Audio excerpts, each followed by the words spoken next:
Hello বন্ধুরা, এখন আমি আড্ডা টাইমস প্ল্যাটফর্মে আসা দেখেছি তোমাকে শ্রাবণে বলে ওয়েব সিরিজটা রিভিউ করতে চলেছি, যেখানে আজ টোটাল 6টা এপিসোড এবং ডিউরেশন বলতে গেলে প্রায় 25 মিনিট করে অ্যাভারেজ ধরতে পারেন। তো কেমন হলো এই ওয়েব সিরিজটা? এখানে লিড রোলে আছে হলো সৌম্য মুখার্জি এবং নেহা আমনদীপ। সৌম্যর কাজকে আমরা এখনও অনেক সময় দেখেছি এবং বিশেষ করে পারিয়াতে তার অ্যান্টাগনিস্ট রোলে কিন্তু তার পারফরমেন্স বেশ ভালো ছিল। তাকে এখানে লিড হিরো হিসাবে দেখবো এবং নেহাকে দেখবো এখানে লিড হিরোইন হিসাবে। এছাড়া সাপোর্টিং কাস্টে বাকি আর্টিস্টরা যেমন বুদ্ধদেব বাবু রয়েছে, তুলিকা বসু রয়েছে, ভরত কল রয়েছে, ময়না মুখার্জি বোধহয় তার নাম, আরও অন্যান্য আর্টিস্টরা রয়েছে এই সিরিজটার মধ্যে।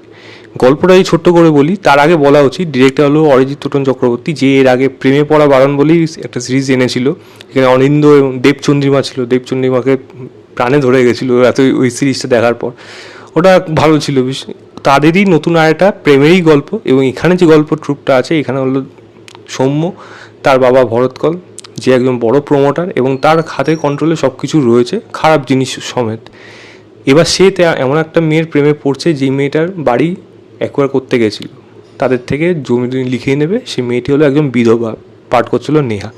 এবার সৌম্য কীভাবে তাকে নিজে প্রেমের অ্যাপ্রোচটা করবে, তারা কি একে অপরের প্রেমে আসবে নাকি তাদের শেষটা অন্যরকমভাবে হবে, এর থেকে বেশি জানতে হলে আড্ডা টাইমসে গিয়ে এই সিরিজটা আপনাকে দেখতে হবে।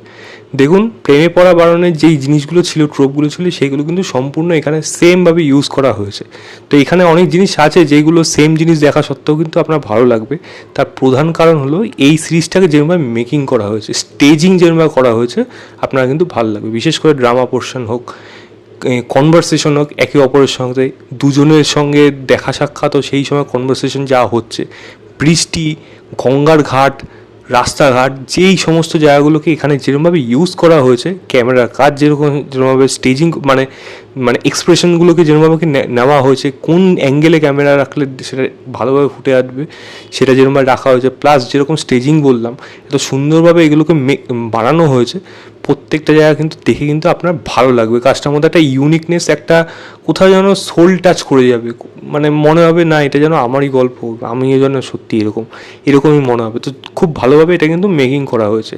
দ্বিতীয় বলবো, এখানে প্রেমে বানানোর যে জিনিসটা ছিল গান, এই সিরিজেও কিন্তু গান ইম্পর্টেন্ট, গানগুলো কিন্তু বেশ ভালো। এবং বিশেষ করে বলবো আমি ব্যাকগ্রাউন্ড মিউজিক না চোখের জল এনে দেবে। মুভমেন্টগুলো এমনভাবে ডিজাইন করেছে না, ওই জায়গায় চোখের জল চলে আসবে, আমার এসে গেছিলো। তো ব্যাকগ্রাউন্ড মিউজিক আমার কিন্তু বেশ ভালো লেগেছে, বিশেষ করে আমি বলবো।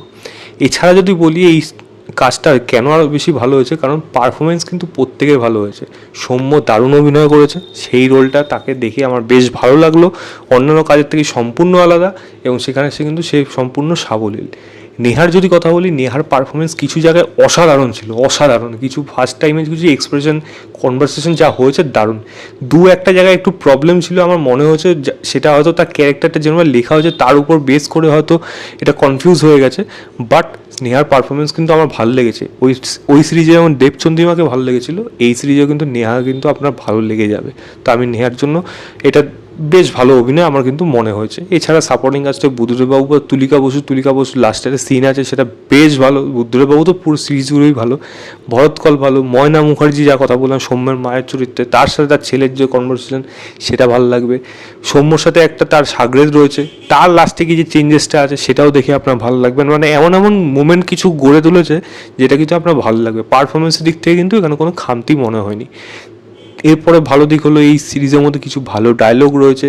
সেখানে হলো এই দুজনের যে সামনাসামনি আসা, সেখানে নিজেদের মধ্যে ভাবনা, চিন্তায় থাকা, তারপরে যে কী পদক্ষেপ, এই জিনিসগুলো না খুবই রিয়েলিস্টিকভাবে উঠে এসেছে, যেটা আপনার দেখতে বেশ ভালো লাগবে। তো ডায়লগও যেরকমভাবে ভালোভাবে লেখা হয়েছে সেরকমভাবে কিন্তু এরা পারফর্মও করে গেছে। এছাড়া ছোটোখাটো দিক রয়েছে যেইগুলো কিন্তু একটা প্রেমের গল্পে যা যা প্রয়োজন আছে তা কিন্তু সম্পূর্ণভাবে এই গল্পের মধ্যে ছোঁয়া রেখে দিয়েছে, যেটা এই গল্পের জন্য বিশেষ একটা ইউএসবি হিসাবে কিন্তু কাজ করেছে। আরও অনেকগুলো দিক আছে যেগুলোকে এখানে বেশ ভালোভাবে বলা যায়, খুব সুন্দরভাবে সেগুলোকে, সিচুয়েশনগুলোকে, সিনগুলোকে খুব ভালোভাবে নেওয়া হয়েছে, যার জন্য দেখতে আরও বেশি ভালো লাগছিল। তবে একটা জিনিস আছে আমার সিরিজের মধ্যে যেটা আমার খামতি লেগেছে। দুটো জিনিস তো একটার সাথে রিলেটেড। একটা কথা হলো, এই মেয়েটার সাথে যখন তার যে সৌম্য যে তার প্রতি প্রেমে পড়ে যাচ্ছে, মেয়েটা যে তার প্রতি যে প্রেমে পড়ছে না, সেটা না হঠাৎ করে লাস্টে যেটা হলো, হঠাৎ করে জিনিসটা চলে আসলো, তার জন্য সময় দিল না, কোনো মোমেন্ট দিল না, কোনো নিজেদের মধ্যে ভাবছে কেন, সেইগুলোর উত্তর কিন্তু এখানে অতটা এলঙ্গেট করলো না। সিরিজটা খুবই ছোটোভাবে ছিল। আমার মনে হয় আরও একটা এপিসোড বাড়ালে কোনো খামতি হতো না, বরং দেখতে আরও ভালো লাগতো, আরও জিনিসটা ফুলতো। সিমিলারলি শুরুর দিকে ছেলেটা যে মেয়েটাকে বলে দিচ্ছে ডাইরেক্ট যে আমি তোমাকে ভালোবাসি, কিন্তু মেয়েটা ওই সময় যা রিয়াকশান কিন্তু কখনোই এরকম হওয়া উচিত না। এরকম একটা অদ্ভুত রিয়াকশান, সে সাটিয়ে চড় মারবে প্রথমে কথা।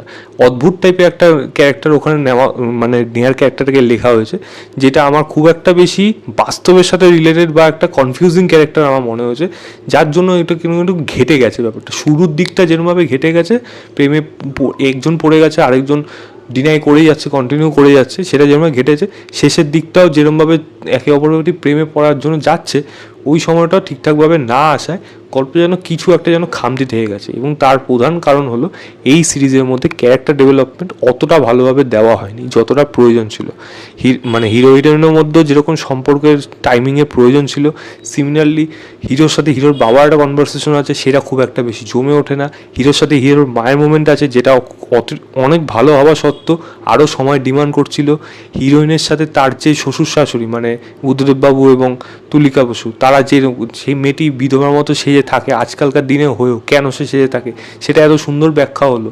তার শ্বশুর শাশুড়ি তাকে মেয়ের মতো মানুষ করে, এমন সমস্ত কিছু হলো, কিন্তু সেই ইমোশনাল অ্যাঙ্গেলটা কোথাও একটা যেন জায়গায় গিয়ে যেন খামতি থেকে গেল, সেই জিনিসটা যেন হয়ে উঠতে পারলো না।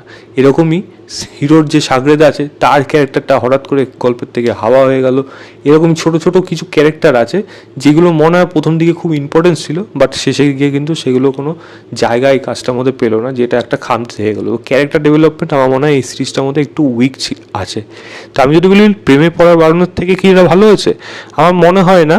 প্রেমে পড়া বাড়ানোটা আমার মধ্যে বেশি ভালো লেগেছিলো। দেবচন্দ্রিমার পুরো বলতে গেলে ফ্যান হয়ে গেছিলাম ওই জায়গাটায়। কিন্তু এখানেও নেহার পারফরমেন্স ডেফিনেটলি ভালো লাগবে। তবে এই কাজটা কিন্তু আপনারা দেখতে পারেন, এটা কিন্তু বেশ ভালো কাজ হয়েছে। দুর্ধর্ষ কিছু বলবো না, ভালো কাজ হয়েছে। আমি এই সিরিজটা কিন্তু রেকমেন্ড করবো যে একবার প্রেমের যদি সিরিজ দেখতে চান একটা কিন্তু আপনারা এটা দেখতে পারেন। আমি এই সিরিজটাকে ম্যাক্সিমাম 3.25 দেবো কি 3.5 দেবো, আউট অফ 5 বলবো। যান গিয়ে আড্ডা টাইমসে যান, গিয়ে দেখুন, দেখে জানাবেন আপনাদের কেমন লাগলো। তো এই ছিল আমার ওভারঅল রিভিউ। দেখেছি তোমাকে শ্রাবণে বলে ওয়েব সিরিজটা। ভিডিওটা ভালো লাগলে লাইক শেয়ার, চ্যানেলটাকে অবশ্যই সাবস্ক্রাইব করে দেবেন। বাই।